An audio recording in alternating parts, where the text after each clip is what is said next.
₹20 में हमेशा एक्टिव रहेंगी आपकी दोनों सिम। ट्राई का नया फैसला। दोस्तों, आजकल ज्यादातर लोग 2 सिम कार्ड का इस्तेमाल करते हैं। एक सिम तो कॉलिंग और डेटा के लिए होती है, जबकि दूसरी सिम को बैकअप के तौर पर रखा जाता है। लेकिन दूसरी सिम को एक्टिव रखने के लिए महंगे रिचार्ज करने की जरूरत बहुत लोगों के लिए परेशानी का कारण बन गई है। इसी मुद्दे को ध्यान में रखते हुए ट्राई ने कुछ नए नियम लागू किए हैं, जो अब सेकेंडरी सिम यूजर्स के लिए राहत का काम करेंगी।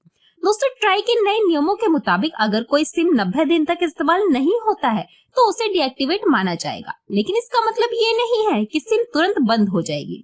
इससे पहले यूजर को 20 दिन का एक्स्ट्रा समय मिलेगा ताकि वो अपने सिम रिचार्ज कर सके और सिम एक्टिव बना रहे। दोस्तों, अब अगर आपके सिम में बैलेंस बचा है तो सिम को एक्टिव बनाए रखने के लिए हर 30 दिन में ₹20 काटे जाएंगे। मतलब अगर आपके पास थोड़ी सी भी रकम बची है तो ये तरीका आपके सिम को डीएक्टिवेट होने से बचाएगा।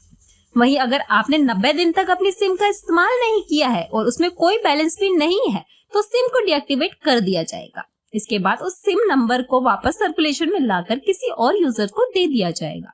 दोस्तों, हालांकि चिंता की कोई बात नहीं है। अगर आपकी सिम डीएक्टिवेट हो जाती है तो भी आप उसे फिर से एक्टिव करवा सकते हैं।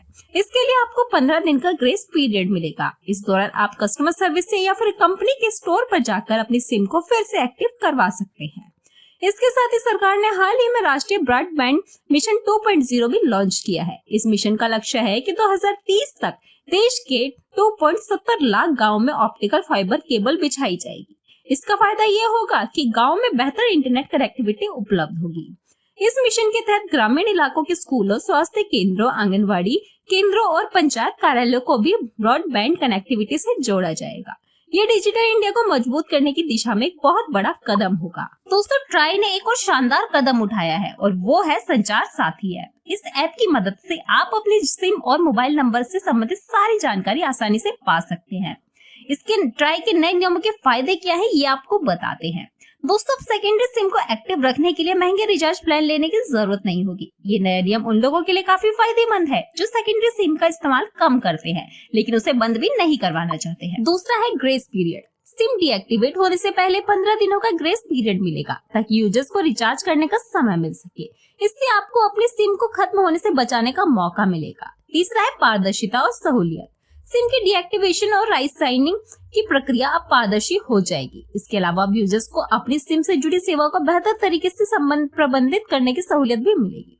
दोस्तों, ट्राई के नए नियम और सरकार की अन्य पहले जैसी राष्ट्रीय ब्रॉडबैंड मिशन 2.0 और संचार साथी ऐप डिजिटल इंडिया को नई ऊंचाइयों पर ले जाने के लिए बहुत महत्वपूर्ण कदम है। ये न केवल सिम यूजर्स के लिए सुविधाजनक है बल्कि देश के ग्रामीण और शहरी क्षेत्रों में डिजिटल कनेक्टिविटी को भी मजबूती से जोड़ने में मदद करेगा। तो अगर आप ही 2 सिम का इस्तेमाल करते हैं और सेकेंडरी सिम को एक्टिव रखना चाहते हैं तो अब आपको महंगे रिचार्ज प्लान लेने की जरूरत नहीं होगी। ₹20 में आपका सिम एक्टिवेट हो जाएगा और आपको चिंता करने की कोई बात नहीं है।